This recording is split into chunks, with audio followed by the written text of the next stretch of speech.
జే news bulletin ముందుగా headlines చూద్దాం. తెలంగాణ కులగణన సర్వే నివేదిక విడుదల చేసిన సీఎం. రాష్ట్రంలో 1.12 కోట్ల కుటుంబాలపై కులగణన సర్వే పూర్తి. ఇది సంక్షేమ విధానాల రూపకల్పనకు ఉపయోగపడుతుందన్న రేవంత్ రెడ్డి.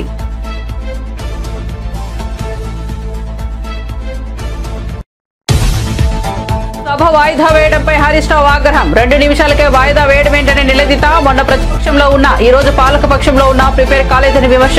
సభను వాయిదా వేసి నిబంధనలు తుంగలో తొక్కారన్న తలసాని శ్రీనివాస్ యాదవ్. వైసీపీ కీలక నేతలతో తాడేపల్లిలోని పార్టీ కార్యాలయంలో భేటీ అయిన జగన్. విజయసాయి అంశం కూడా చర్చకు వచ్చే అవకాశం. నిన్న సాయంత్రం బెంగళూరు నుంచి తాడేపల్లి వచ్చిన జగన్.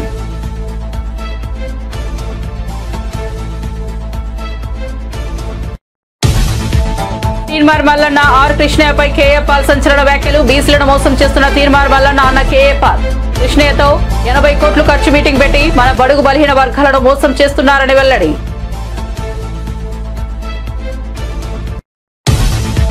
తిరుపతి డిప్యూటీ మేయర్ పదవి టీడీపీ కైవసం. డిప్యూటీ స్పీకర్ గా మునికృష్ణ 26 ఓట్లతో మ్యాజిక్ ఫిగర్ అందుకున్న మునికృష్ణ. వైసీపీ అభ్యర్థి భాస్కర్ రెడ్డికి 21 ఓట్లు.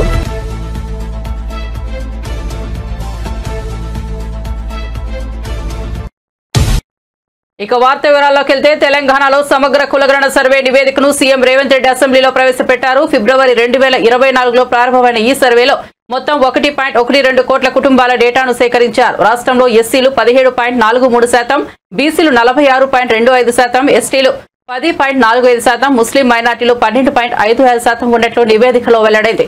సర్వే నిర్వహణకు 125 కోట్లు ఖర్చు కాగా ఇది సంక్షేమ విధానాల రూపకల్పనకు ఉపయోగపడుతుందని సీఎం తెలిపారు. 3,68,76,544 అని అంతేనా పాలశంకర్ గారు? మీరు చెప్పింది ఇదేనా? అది ఏ పేజీలు ఉంది అని అంటే మరి పేజీ నెంబర్ ఇక్కడ లేనట్టుంది. కానీ అట్లనే కొంచెం అట్లా లోపడికో మిత్రమా, ఒక శాంటిటీ మళ్ళీ అడుగుతా. అదే దాంట్లో కొంచెం ముందుకెళ్తే కాస్ట్ వైజ్ పాపులేషన్ అని ఒక పేజీ ఉంటుంది. సీరియల్ నెంబర్ దీంట్లో లేదు కానీ ఒక్కసారి అది 33 పేజ్ నెంబర్ 33.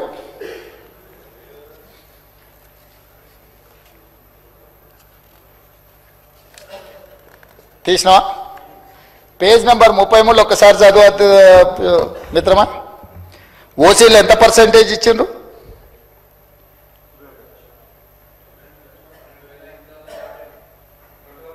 పర్సెంటేజ్ ఓసీ అని 21%.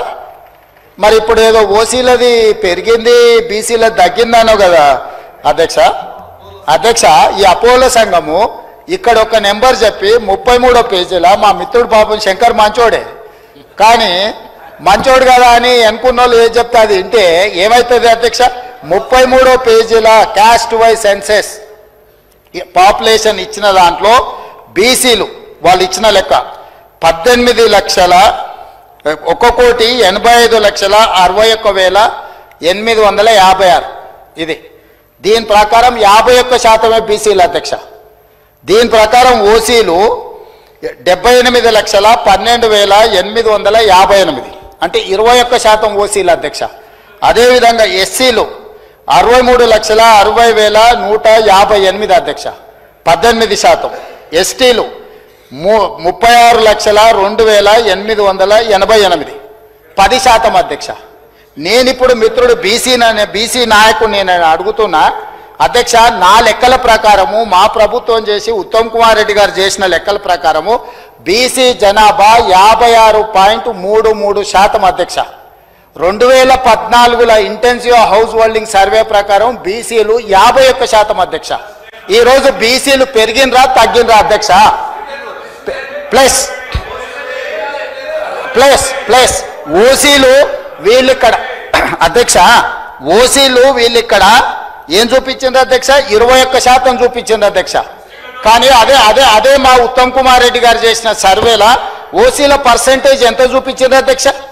లెక్కలన్నీ మీకు డీటెయిల్గా ఒక 1 by 1 మొత్తం చెప్పి నేను డీటెయిల్స్ చెప్పిన కదా అధ్యక్ష. 15% ఏమో ఉత్తమ్ కుమార్ రెడ్డి గారు చెప్పిన దాంట్లో ఓసీల శాతం ఉంటే ఈ అబద్ధాల సంఘం పెట్టిన డాక్యుమెంట్లో 21% ఓసీలు ఉన్నారు అధ్యక్ష.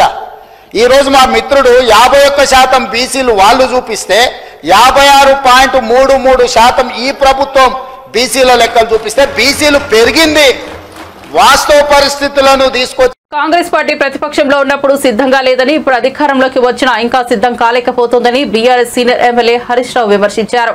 అసెంబ్లీ ప్రత్యేక సమావేశం ప్రారంభమైన కొద్దిసేపటికే వాయిదా పడింది. మంత్రి మండలి సమావేశం కొనసాగుతుండటంతో సభను వాయిదా వేయాలని మంత్రి శ్రీధర్ బాబు సభాపతిని కోరారు. మినిట్స్ తయారీకి సమయం పడుతుందని ఆయన తెలిపారు. దీంతో స్పీకర్ ప్రసాద్ కుమార్ సభను మధ్యాహ్నం 2 గంటలకు వాయిదా వేశారు. సభను వాయిదా వేయడంపై హరీష్ రావు ఎక్స్ వేదికగా స్పందించారు. అసెంబ్లీ ప్రారంభమైన 2 నిమిషాలకే వాయిదా వేయడమేంటని, కేబినెట్ సమావేశం ఇంకా కొనసాగుతోందని, సబ్జెక్ట్ నోట్స్ సిద్ధం చేయలేదని సభను వాయిదా వేయాలని మంత్రి శ్రీధర్ బాబు కోరడం హాస్యాస్పదమని పేర్కొన్నారు. తాడేపల్లిలోని వైసీపీ కార్యాలయంలో పార్టీ కీలక నేతలతో ఆ పార్టీ అధినేత జగన్ సమావేశమయ్యారు. ఈ సమావేశంలో బొత్స సత్యనారాయణ, సజ్జల రామకృష్ణారెడ్డి, కురసాల ఖన్నబాబు, కారుమూరి నాగేశ్వరరావు, తోట త్రిమూర్తులు సహా పలువురు కీలక నేతలు హాజరయ్యారు. ఈ సమావేశంలో పలు చోట్ల deputy mayor, municipal chairman, vice chairman ఎన్నికలు జరుగుతున్న తీరును వీరు చర్చిస్తున్నట్లు సమాచారం. కార్యకర్తలతో జగనన్న కార్యక్రమంపై కూడా చర్చించే అవకాశం ఉంది. త్వరలో జరగనున్న అసెంబ్లీ బడ్జెట్ సమావేశాలకు హాజరయ్యే అంశంపై కూడా చర్చించినట్లు తెలుస్తోంది. పార్టీకి రాజ్యసభ సభ్యత్వానికి రాజీనామా చేసిన విజయసాయిరెడ్డి గురించి కూడా చర్చించే అవకాశం ఉంది. ఇటీవలే జగన్ లండన్ పర్యటన ముగించుకుని బెంగళూరు చేరుకున్నారు. సాయంత్రం బెంగళూరు నుంచి ఏపీకి వచ్చారు. గన్నవరం ఎయిర్పోర్ట్ లో ఆయనకు పార్టీ నేతలు స్వాగతం పలికారు. బీఆర్ఎస్ పార్టీ అధినేత, తెలంగాణ రాష్ట్ర మాజీ ముఖ్యమంత్రి కల్వకుంట్ల చంద్రశేఖరరావు మంగళవారం తన సోదరి చీటి సక్కరమ్మ ద్వాదశ దినకర్మ కార్యక్రమానికి హాజరయ్యారు. కొంపల్లిలో జరిగిన ఈ కార్యక్రమంలో ఆయన కుటుంబ సమేతంగా పాల్గొన్నారు. ఈ సందర్భంగా కేసీఆర్ తన సోదరి సకలమ్మ చిత్రపటానికి పుష్పాంజలి ఘటించారు. కేసీఆర్ తో పాటు బీఆర్ఎస్ వర్కింగ్ ప్రెసిడెంట్ కేటీఆర్, పలువురు మాజీ మంత్రులు, ఎమ్మెల్యేలు, ఎమ్మెల్సీలు, ఇతర నాయకులు కూడా కార్యక్రమానికి హాజరై సకలమ్మకు నివాళులు అర్పించారు.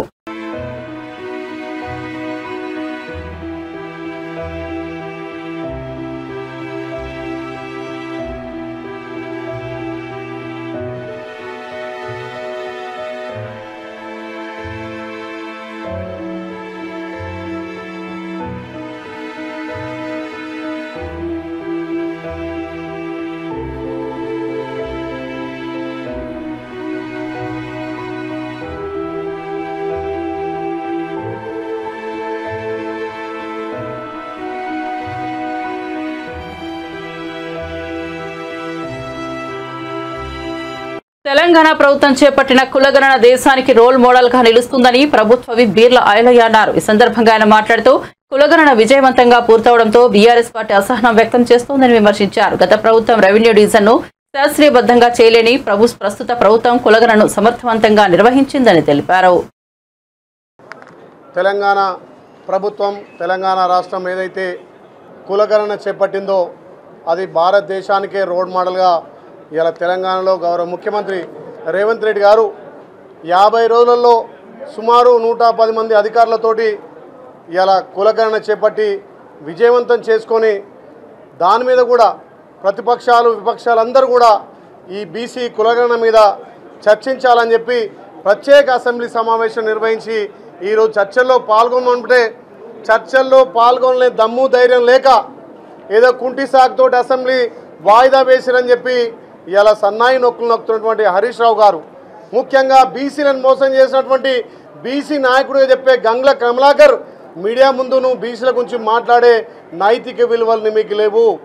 గతంలో మీరు సమగ్ర కుల సర్వే చేసి ఎక్కడ ఫామ్ హౌస్లో దాపెట్టిరు తప్ప మీరు అసెంబ్లీలో ఎక్కడ కూడా చర్చ చేయలేదు. ఇవాళ మా భావి ప్రధాని రాహుల్ గాంధీ గారు 2018 ఎలక్షన్లలో మొన్న జరిగినటువంటి ఎలక్షన్ల మేనిఫెస్టోలో తప్పకుండా భారతదేశంలో కులగణన చేయాలని చెప్పి రాహుల్ గాంధీ గారు ఇవాళ కేంద్రంలో అధికారం ఉంటే ప్రతి రాష్ట్రంలో కులగణన జరిగేది. ఇవాళ తెలంగాణలో ప్రజాపాలన వచ్చిన తర్వాత గౌరవ ముఖ్యమంత్రి రేవంత్ రెడ్డి గారి నాయకత్వాన 50 రోజుల్లో కులగణన పూర్తి చేసుకొని ఇవాళ సుమారు 56% బీసీలు ఉన్నారు.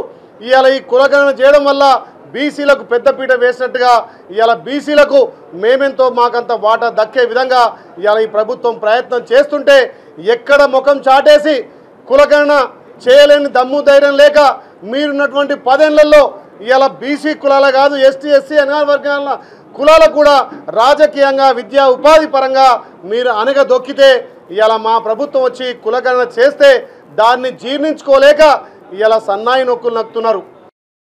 తిరుపతి నిన్న రాత్రి నుంచి వైసీపీ ఎమ్మెల్సీ డాక్టర్ సిపాయి సుబ్రహ్మణ్యం కనిపించడం లేదని, ఆయనను కిడ్నాప్ చేశారని వైసీపీ నేతలు ఆరోపించారు. ఫోన్లో కూడా ఆయన అందుబాటులో లేరని పోలీసులకు ఫిర్యాదు చేశారు.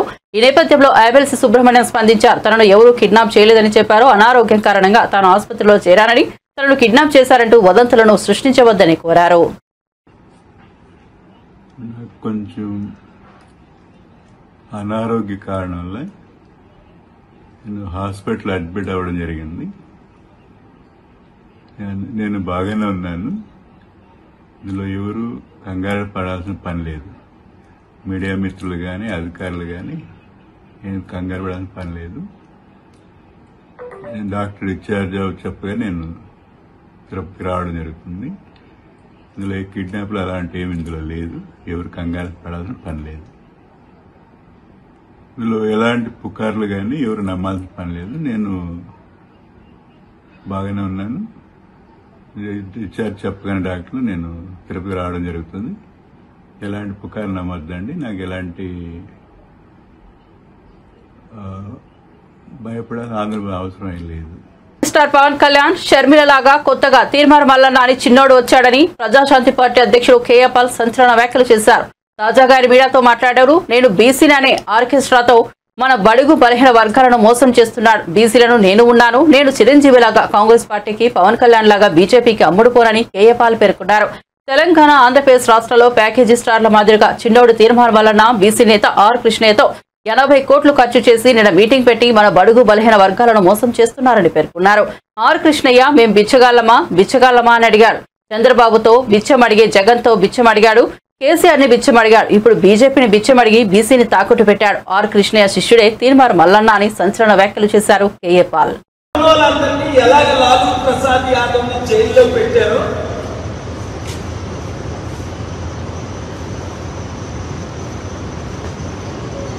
మనకి తెలిసిందే. మమతా బెనర్జీ ఎంతమంది ఎమ్మెల్యేలు, ఎంపీని జైల్లో పెట్టారో మనకు తెలిసిందే. ఈరోజు జగన్మోహన్ రెడ్డికి బీజేపీ వైసీపీ ఎంపీ అయిన ఆర్ కృష్ణయ్య రాజీనామా చేయించక ముందే నేను చెప్పాను, ఆర్ కృష్ణయ్యని బీజేపీ తొత్తుగా వాడుకుంటారు అని. జగన్మోహన్ రెడ్డి రూపాయి తీసుకోకుండా ఆర్ కృష్ణకి 500 కోట్లు విలువైన ఎంపీ రాజ్యసభ సీట్ ఇస్తే అప్పుడు జగన్ ప్రశంసించాడు. ఇప్పుడు బీజేపీ దగ్గర 1500 కోట్లు దీనికి ఇప్పుడు తెలంగాణ, ఆంధ్రప్రదేశ్ రాష్ట్రంలో ప్యాకేజ్ స్టార్లైన శర్మిల, పవన్ కళ్యాణ్ లాగే చిన్నోడు అప్పుడు కొత్తోడు వచ్చాడు. ఆ పేరు తీర్మార్ మల్లన్న. వాడి మీద అనేక రౌడీ షీటర్ కేసులు ఉన్నాయి. నేను బీసీని అని ఆర్ కృష్ణయ్యతో బీసీలందరినీ 80 కోట్లు ఖర్చు పెట్టి నిన్న మీటింగ్ పెట్టి మన బడుగు బలహీన వర్గాన్ని మోసం చేస్తున్నాడు. ఆర్ కృష్ణయ్య మేము మిచ్చగలవా అన్నాడు. చంద్రబాబుతో బిచ్చం అడిగాడు, కేసీఆర్ని బిచ్చం అడిగాడు, వైసీపీని బిచ్చం అడిగాడు, ఇప్పుడు బీజేపీని బిచ్చం అడిగి బీసీని తాకట్టు పెట్టేశాడు. వాడి శిష్యుడే తీర్మార్ మల్లన్న. దానికి రుజువే నిన్న తెలంగాణలో మీటింగ్. బీసీలాగా మనం అమ్ముడుపోవాలా? 60% ఉన్నోళ్ళవి నేను ఉన్నాను కదా. ఎవ్వరికీ అమ్ముడుపోని చిరంజీవిలాగా అమ్ముడుపోలేదు కాంగ్రెస్ కి, పవన్ కళ్యాణ్ లాగా తెలుగుదేశం, బీజేపీకి అమ్ముడుపోలేదు. ఎంత పెద్ద పదవులు ఇస్తానన్నా సరెండర్ అవ్వలేదు. విజయసాయి రెడ్డి అమ్ముడుపోయాడు. పాపం జగన్మోహన్ రెడ్డి జైల్లో పెట్టించి చంద్రబాబు నాయుడు లీక్ చేసి పవన్ కళ్యాణ్ సీఎం చేయడానికి అక్కడ తెలంగాణలో ఏకనాథ్ సింగేలా కాంగ్రెస్ 4 ముక్కలు చేసేసారు. రేవంత్ రెడ్డి ముక్క, జగ్గారెడ్డి ముక్క, పొంగులేటి శ్రీనివాసరెడ్డి ముక్క, బట్టి విక్రమార్క ముక్క. ఈ 4 15 ఎమ్మెల్యేలు ముక్కలు చేసి తెలంగాణలో బీజేపీ గవర్నమెంట్ ఫార్మ్ చేయడానికి ఇప్పుడు కేసీఆర్ కూడా బీజేపీ. పరిగి నియోజకవర్గంలోని శివారెడ్డిపల్లిలో 1000 కోట్ల రుణమాఫీ అయిందని, బీఆర్ఎస్ హయాంలో ఈ గ్రామంలో ఎంత రుణమాఫీ అయిందో చర్చకు సిద్ధమా అని కేటీఆర్ కు పరిగి ఎమ్మెల్యే రామ్మోహన్ రెడ్డి సవాల్ విసిరారు. సోమవారం ఆయన గాంధీభవన్ లో మీడియాతో మాట్లాడారు. కాంగ్రెస్ ప్రభుత్వం శివారెడ్డిపల్లిలో 1,66,00,000 రుణమాఫీ చేసిందని, బీఆర్ఎస్ చేసిన చారానా రుణమాఫీ వడ్డీకి కూడా సరిపోలేదని ఎద్దేవా చేశారు. వికారాబాద్ లో ఒక్క రైతుకైనా రుణమాఫీ చేశారా అని బీఆర్ఎస్ ను ప్రశ్నించారు. అంబేద్కర్ విగ్రహం ఆవిష్కరణ పేరుతో పరిగి వచ్చిన కేటీఆర్ రేవంత్ రెడ్డిని లాటరీ సీఎం అని కామెంట్స్ చేయడం సరికాదన్నారు. అది పార్టీ మొత్తం కూడా అంబేద్కర్ గారి ఎప్పుడు కూడా మేము వారి యొక్క కృషికి వారికి రాజ్యాంగం రాసించే అవకాశాన్ని కాంగ్రెస్ పార్టీ కల్పించింది. మరి నువ్వు ఈరోజు ఆ పేరు చెప్పుకొని ఈరోజు మోసం చేసే విధంగా నువ్వు ప్రకటనలు చేస్తున్నావు. ఒకసారి నువ్వు ఆలోచన చేస్తే నువ్వు కొన్ని ఊర్లలోనే అయ్యింది రుణమాఫీ అంతనే కాలేదన్నావు. మా యొక్క ప్రణాళికనే అది. మేమేం చేసినామంటే మేము ఫస్ట్ వరకు మేము ఎక్స్టెన్షన్ చేసినాం డేట్. ఎందుకు ఎక్స్టెన్షన్ చేసినామంటే చాలా మటుకు మాకు విజ్ఞాపన పత్రాలు వచ్చినాయి. ఎవరైతే గ్రామ సభలు కూడా మొదటి గ్రామ సభలో దరఖాస్తు చేసుకోలేదో రెండో గ్రామ సభలో అప్లికేషన్ పెట్టుకోమన్నాం. ఆ రెండో గ్రామ సభలు లేకుంటే ఎండిఓ కార్యాలయాల్లో పెట్టుకోవడానికి 1వ తారీఖు వరకు, ఈరోజు 3వ తారీఖు 1వ తారీఖు వరకు ఎక్స్టెన్షన్ చేసినాం. మరి అలాంటి సందర్భంలో మేము 26 జనవరికి ప్రోగ్రాం లాంచ్ చేస్తామని చెప్పి గతంలోనే ప్రకటన ఇచ్చినాం. మరి ఏ విధంగా చేయాలని ఆలోచిస్తున్నా మా గౌరవ ముఖ్యమంత్రి రేవంత్ రెడ్డి గారు చిన్న పల్లెలను సెలెక్ట్ చేసి కేవలం 1000 జనాభా 15 మందిల జనాభా ఉన్నటువంటి గ్రామాలను సెలెక్ట్ చేసి అక్కడ అన్ని ఇచ్చే కార్యక్రమం పెట్టాం. ఉదాహరణకు నా శివారెడ్డిపల్లి గ్రామానికి ఎంతమంది అయితే రుణాలు తీసుకున్నారో, ఎంతమంది అప్లికేషన్లు బ్యాంకులలో పెండింగ్ ఉన్నాయో వాళ్ళందరికీ కూడా రుణమాఫీ చేసేసినాం. 1 కాదు 2 కాదు. మా యొక్క శివారెడ్డిపల్లి గ్రామానికి దగ్గర మేము చేసినటువంటి రుణమాఫీ 1,66,00,000 రూపాయలు చేసినాం. చిన్న గ్రామం మాది, 1200 ఓట్లు ఉంటాయి. 1,66,00,000. ఇది గవర్నమెంట్ స్టాటిస్టిక్స్, ప్రైవేట్ కాదు. నువ్వు ఆర్టీఐ కింద దరఖాస్తు చెయ్యి, నీకు అదే రిపోర్ట్ వస్తుంది. మరి మీ గవర్నమెంట్ లోపల మీరు 18లో అధికారంలో రాగానే రుణమాఫీ చేస్తామని చెప్పి ఒక 2 ఏళ్ల తర్వాత స్టార్ట్ చేసి చారాన వేస్తూ అస్సలు చారాన ఎగ్గొట్టిరు. మీది అసలు రుణమాఫీ కాదు, మీది వడ్డీ మాఫీ పథకం. మా గ్రామానికి వచ్చింది 25 లక్షల రూపాయలు వచ్చి ఉంటాయి. బీఆర్ఎస్ గవర్నమెంట్ లోపల 25 లక్షల రూపాయలు రుణమాఫీ రూపాయల మా గ్రామానికి వచ్చినాయి. మా సర్పంచ్ను మా ఎంపీటీసీని కూర్చోబెట్టుకొని నిన్న, మా శివారెడ్డిపల్లి గ్రామ ఎంపీటీసీ కూర్చోబెట్టుకొని నిన్న ప్రెస్ మీట్ పెట్టినా పరిగిలా. మరి నువ్వు ఏ విధంగా అసత్యాలు చెప్తున్నావు అనేది ప్రజలకు తెలియాలనే ఉద్దేశంతో మళ్ళొకసారి ఇక్కడ చెప్పడం జరుగుతుంది. అదేవిధంగా మీరు చేసినటువంటి రుణమాఫీ మా మండలానికి, దోమ మండలానికి చెప్తున్నా, 47 కోట్ల రూపాయలు మీరు రుణమాఫీ చేస్తే మేము 1 సంవత్సరంలోనే 67 కోట్ల రూపాయలు రుణమాఫీ చేసినాం. మీరు ఇది వాయిదాల పద్ధతిలో పైన 3 ఏళ్లలో వేసారు. 3 ఏళ్లలో మీరు 47 కోట్లు వేస్తే మేము 1 సంవత్సరంలోనే 67 కోట్ల రూపాయలు రుణమాఫీ చేసినాం. నేను ఏది చెప్పినా సాక్షాత్కారంతో చెప్తున్నా. కేటీఆర్ నువ్వు చెప్పినావు, నువ్వు అబద్ధాలు చెప్తే కులగణనపై విమర్శలను బీసీలపై దాడిగానే చూస్తామని తెలంగాణ మంత్రి పొన్నం ప్రభాకర్ అన్నారు. దీనిపై విమర్శలు చేసేవారు పునరాలోచించుకోవాలని హితవు పలికారు. గాంధీ భవన్ లో నిర్వహించిన మీడియా సమావేశంలో పొన్నం మాట్లాడారు. బీసీల మేలు కోసం చేసే ప్రయత్నాలను అడ్డుకోవద్దు, నిర్ణీత గడువులోపు కులగణన చేసిన యంత్రాంగాన్ని అభినందిస్తున్నామన్నారు. ఈ విషయంలో స్ఫూర్తినిచ్చిన కాంగ్రెస్ అగ్రనేత రాహుల్ గాంధీకి ధన్యవాదాలు చెబుతున్నామన్నారు. కులగణన వివరాలను పబ్లిక్ డొమైన్ లో పెడతాం, దీనిపై సలహాలు సూచనలు స్వీకరించేందుకు సిద్ధంగా ఉన్నామన్నారు. కులగణనకు మాజీ సీఎం కేసీఆర్ కుటుంబం నుంచి ఎమ్మెల్సీ కవిత ఒక్కరే సమాచారం ఇచ్చారని పొన్నం ప్రభాకర్ తెలిపారు. మీ దగ్గర ఉన్న సమాచారాన్ని సమాచార సేకరణ నియమించబడ్డ మండల స్థాయి అధికారికి ఇవ్వండి. వాటన్నిటిని ఇన్కార్పొరేట్ చేస్తామని చెప్పినాం. అదేం చేయకుండా సహాయ నిరాకరణలాగా కనబడకుండా చేసి ఇవాళ యొక్క ప్రక్రియ మీద ఎవరైనా చేస్తే అది నేరుగా బలహీన వర్గాల మీద దాడి మాత్రమే మాట మనం చేస్తూ ఉన్నాం. ఈరోజు మా ప్రభుత్వం తీసుకుంటున్నటువంటి నిర్ణయాన్ని కాంగ్రెస్ పార్టీగా స్వాగతిస్తూ ఉన్నాం, సమర్థిస్తూ ఉన్నాం. నేను మిగతా రాజకీయ పార్టీల స్టాండ్ కూడా కోరుతా ఉన్నా. తెలంగాణ ప్రభుత్వం పక్షాన జరిగినటువంటి కుల సర్వే ప్రజాస్వామికంగా ఆ వర్గాలకు ఎవరెంతో వారికెంతో న్యాయం జరిగే విధంగా మీ రాజకీయ పార్టీ అభిప్రాయాన్ని చెప్పాలని కోరుతా ఉన్నాం. రేపు సభలో కూడా మీరు ఈ సందర్భంగా నిజంగా మాటలకి పరిమితం కాదు, బలహీన వర్గాల అభ్యున్నతి నిజంగా కావాలని వాస్తవికంగా కోరుకుంటే మీరు మీ యొక్క అభిప్రాయాన్ని బేషరతుగా చెప్పమని కోరుతా ఉన్నాం. ఒక బలహీన వర్గాల నాయకుడిగా మాటలకి పరిమితమై ఎదుటి వారిని విమర్శించడానికి ఉపయోగించుకొని అధికారంలో ఉన్నప్పుడు న్యాయం చేయక, రాజకీయ పార్టీగా ఇప్పుడు కూడా మీ దాంట్లో ఉన్నటువంటి వాటికి న్యాయం చేయక మాట్లాడితే ఎవరు చూస్తూ ఊరుకోవడానికి లేరు. బీసీలకు ఇన్ని సంవత్సరాల తర్వాత ఒక మార్గదర్శకత్వం వస్తా ఉంది. కాంగ్రెస్ పార్టీ నాయకత్వంలో న్యాయం జరగడానికి దాన్ని ఎవరు అడ్డుకున్నా ఎవరు ఊరుకోవద్దని మాట సందర్భంగా కోరుతా ఉన్నా. ఈరోజు అందరూ తెలంగాణ వ్యాప్తంగా తెలంగాణ బలహీన వర్గాల మేధావులు, ఉద్యమకారులు, విద్యార్థి నాయకులు అనేక సందర్భాల్లో ఈ యొక్క అంశం మీద ఉద్యమాలు చేసినారు, ఈ అంశాన్ని ప్రశ్నించినారు, ఈ అంశం కోసం దీర్ఘకాలికంగా పోరాటం చేస్తా ఉన్నారు. ఇలా వారందరికీ కూడా వాట్సాప్ అభినందన తెలియజేస్తా ఉన్నా. ఈ యొక్క ఉద్దేశాన్ని, ఈ కాజును, ఈ ఆకాంక్షను బతికించి ఇలా ఈ ప్రభుత్వాలు ఈ కార్యక్రమం చేపట్టే దిశగా చేపట్టిన మీ పోరాటానికి నేను హృదయపూర్వకంగా అభినందనలు, ధన్యవాదాలు తెలియజేస్తా ఉన్నా.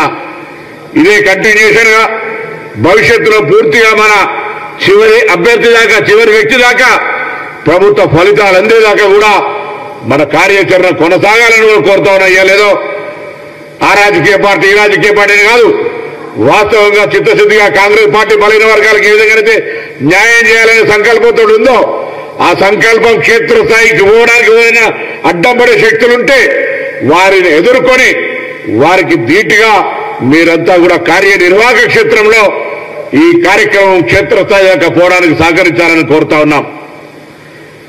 తప్పకుండా ఇలా మేము రాహుల్ గాంధీ గారు ధన్యవాదాలు తెలియజేస్తా ఉన్నాం. అసలు ఈ పూర్తి ప్రదాతలైనటువంటి జ్యోతి నల్గొండ బీజేపీలో వర్గపోరు తాళస్థాయికి చేరింది. డాక్టర్ నాగం వర్షిత్ రెడ్డిని రెండోసారి జిల్లా అధ్యక్షుడిగా నియమించడంపై సీనియర్ నాయకులు బండారు ప్రసాద్, పోతేపాక సాంబయ్య తదితరులు తీవ్ర అసంతృప్తి వ్యక్తం చేస్తున్నారు. వర్షిత్ రెడ్డి పార్టీని మేనేజ్ చేసి పదవి పొందారని, ఆయనను మార్చకపోతే పార్టీ కార్యాలయానికి కూడా రాకూడదని హెచ్చరించారు. ఈ వివాదం నేపథ్యంలో పార్టీ సీనియర్ నాయకులు జిల్లా అధ్యక్షుడిని మార్చాలని డిమాండ్ చేస్తున్నారు. అయితే పార్టీ నాయకత్వం ఈ అంశంపై ఇంకా స్పందించలేదు. ఇదే సమయంలో నాగం వర్షిత్ రెడ్డి తన సోషల్ మీడియా ఖాతాలో పార్టీ కార్యక్రమాల్లో పాల్గొంటున్న ఫోటోలను పంచుకుంటున్నారు. ఈ పరిణామాలు నల్గొండ బీజేపీలో అంతర్గత విభేదాలు పెరుగుతున్నాయని సూచిస్తున్నారు.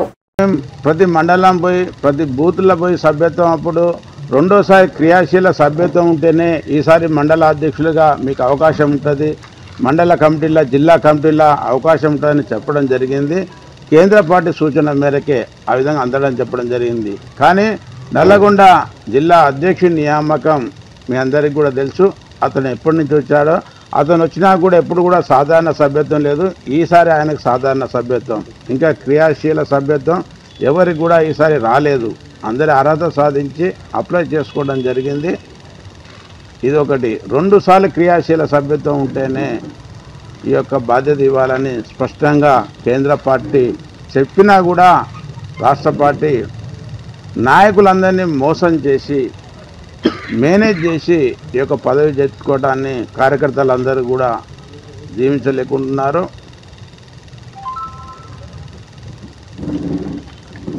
అదేవిధంగా ఈ యొక్క గత 11 నెలలుగా అతని యొక్క వాలకం మేమందరం కూడా గమనిస్తూనే ఉన్నాం.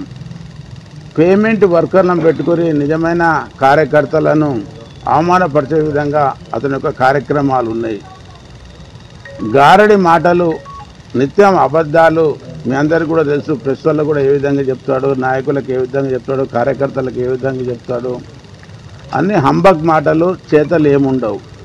కాబట్టి అలాంటి యొక్క వ్యక్తి కింద నాయకత్వం అప్పచెప్తే పార్టీ చాలా ఇబ్బంది పరిస్థితులు ఉంటుంది. కాబట్టి మేమందరం కూడా బయటకు వచ్చి ఈ విధంగా ప్రశ్నించడం జరుగుతుంది. అదేవిధంగా ఇతను వ్యక్తులను మోసం చేసే వ్యక్తులను చూసినాం, కానీ పార్టీని మోసం చేసి పదవి తీసుకోవటం వర్షిత్ రెడ్డికి దక్కింది. కాబట్టి ఇప్పటికైనా మేమందరం కూడా మొదటి నుంచి కూడా ఇతని యొక్క కార్యక్రమాలు, పార్లమెంటు ఎన్నికల్లో నిధులు ఏ విధంగా దుర్వినియోగం చేసింది, ఇతను అధ్యక్షుడైనాక కరెంటు బిల్లు ఏ విధంగా పెండింగ్ ఉంది బీజేపీ ఆఫీసులో, ఏ రోజు కూడా ఒక పేపర్ కూడా మన బీజేపీ ఆఫీసులో చదువుదామంటే కార్యకర్తలకు అందుబాటులో లేదు. మేమందరం కూడా కష్టపడి భవ్యమైన కార్యాలయం నిర్మాణం చేసినాం. అతను చేసింది ఏమీ లేదు, హంబక్వే. కాబట్టి ఎంత కూడా గమనించాలని, ఖచ్చితంగా అతను చేంజ్ చేసే వరకు మేము ఎవరం కూడా ఆ బీజేపీ ఆఫీసు మెట్లు తొక్కదలుచుకోలేదు. ఖచ్చితంగా నాయకత్వం మాకు అనుకూలంగా ఉంటుందని నిర్ణయం తీసుకుంటుందని భావిస్తున్నాం. తిరుపతి నగరపాలక సంస్థ డిప్యూటీ మేయర్ ఎన్నికల సందర్భంగా రాజకీయ ఉద్రిక్తతలు చోటు చేసుకున్నాయి. వైఎస్ఆర్ కాంగ్రెస్ పార్టీ నేతలు తమ కార్పొరేటర్లు ప్రలోభాలకు గురై కిడ్నాప్ చేయబడ్డారని ఆరోపించారు. వైసీపీ చిత్తూరు జిల్లా అధ్యక్షుడు భూమన కరుణాకర్ రెడ్డి ప్రకారం కార్పొరేటర్లు అమర్నాథ్ రెడ్డి, శేఖర్, అజయ్ కుమార్ ఆస్తులు ధ్వంసం చేయబడ్డాయి. అదేవిధంగా మంత్రి అనగాని సత్యప్రసాద్ టీడీపీ అనుకూల రౌడీలను పంపి దాడులు చేయించారని ఆరోపించారు. వైసీపీకి చెందిన 4 కార్పొరేటర్లు 45వ వార్డు అనీష్, 50వ డివిజన్ అనిల్, 16వ వార్డు మోహన్ కృష్ణ యాదవ్, 5వ వార్డు అమర్నాథ్ రెడ్డి కిడ్నాప్ కు చేయబడ్డారని, వారి కుటుంబాలు ఆందోళన చెందుతున్నాయని తెలిపారు. Janasena MLA RN Srinivasulu rowdy రాజకీయాలు చేస్తున్నారని డిప్యూటీ సీఎం పవన్ కళ్యాణ్ దీనిపై స్పందించాలన్నారు. ఈ ఘటనలపై హైకోర్టులో లంచ్ మోషన్ పిటిషన్ దాఖలు చేసి ఎన్నికలను వాయిదా వేయాలని కోరారు. కిడ్నాప్ కు గురైన కార్పొరేటర్ల ప్రాణాలను ప్రమోదం ఉందని ఎస్పీ వారు రక్షణ కల్పించాలని విజ్ఞప్తి చేశారు. 200 మంది పోలీసుల సమక్షంలోనే కార్పొరేటర్లు కిడ్నాప్ చేయబడ్డారని, పోలీసులు ప్రేక్షక పాత్ర వహించారని విమర్శించారు. తిరుపతి ఎమ్మెల్యే ఆర్ఎన్ శ్రీనివాసులు నీచంగా వ్యవహరిస్తున్నారని ఆరోపించారు. హోటల్లో ఉంటే, రిసార్ట్స్ లో ఉంటే రాత్రి 12 గంటలకు తిరుపతికి సంబంధించినటువంటి రౌడీలు ఈ తిరుపతి ఎమ్మెల్యే ఆరణి శ్రీనివాసులు కొడుకు మదనట, అతను అమ్మాయిలు ఆడవాళ్ళు అనేది కూడా చూడకుండా ప్రతి రూము తట్టి మీ అంతు చూస్తాం, మీ కథలు చూస్తాం, చాలా అమానవీయంగా వాళ్ల మీద ప్రవర్తించటం, అవన్నీ కూడా వీడియోల ద్వారా మొత్తం సభ్య ప్రపంచమంతా కూడా చూసింది. చివరకు అభినయ్ వెళ్లి మా వాళ్లనందరినీ కూడా వాళ్లతో వాగ్వాదం చేసి ఆ రౌడీలతో విడిపించుకొని రావటం జరిగింది. పొద్దున్నే వాళ్ళనందరినీ కూడా మా ఎంపీ గారు గురుమూర్తి గారు, శాసనమండలి సభ్యులు డాక్టర్ సిపాయి సుబ్రహ్మణ్యం గారు, మా మేయర్ శిరీష గారు, వీరి ఆధ్వర్యంలో అందరూ ఒక బస్సులో ఓటింగ్ కు పాల్గొనడానికి వెళితే మార్గమధ్యంలోనే ఆపేసి ఆ బస్సును అద్దాలన్నీ కూడా విరగ్గొట్టి, దీనికంతా కూడా అన్నా రామచంద్రుడు అనేటువంటి ఒక ఆకు రౌడీ నాయకత్వంలో అతని శిష్యుడు శంకర్ ఇంకా ఇతర అనేక అసాంఘిక. బులెటిన్ ముగించే ముందు హెడ్లైన్స్ మరోసారి చూద్దాం. తెలంగాణ కులగణన సర్వే నివేదిక విడుదల చేసిన సీఎం. రాష్ట్రంలో 1.12 కోట్ల కుటుంబాలపై కులగణన సర్వే పూర్తి. ఇది సంక్షేమ విధానాల రూపకల్పనకు ఉపయోగపడుతుందన్న రేవంత్ రెడ్డి.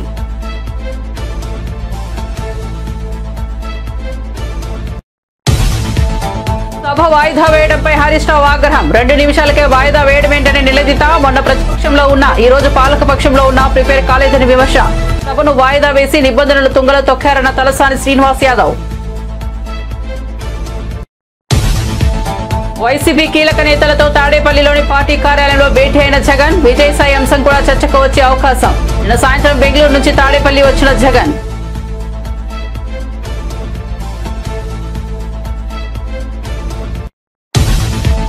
తీన్మార్ మల్లన్న ఆర్ కృష్ణయ్యపై కేఏ పాల్ సంచలన వ్యాఖ్యలు. బీసీలను మోసం చేస్తున్న తీన్మార్ మల్లన్న అన్న కేఏ పాల్. కృష్ణయ్యతో 80 కోట్లు ఖర్చు మీటింగ్ పెట్టి మన బడుగు బలహీన వర్గాలను మోసం చేస్తున్నారని వెల్లడి.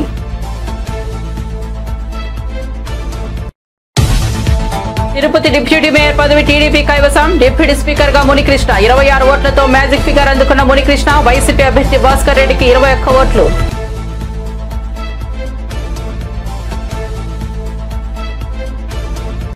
మరిన్ని అప్డేట్స్ కోసం చూస్తూనే ఉండండి జే న్యూస్.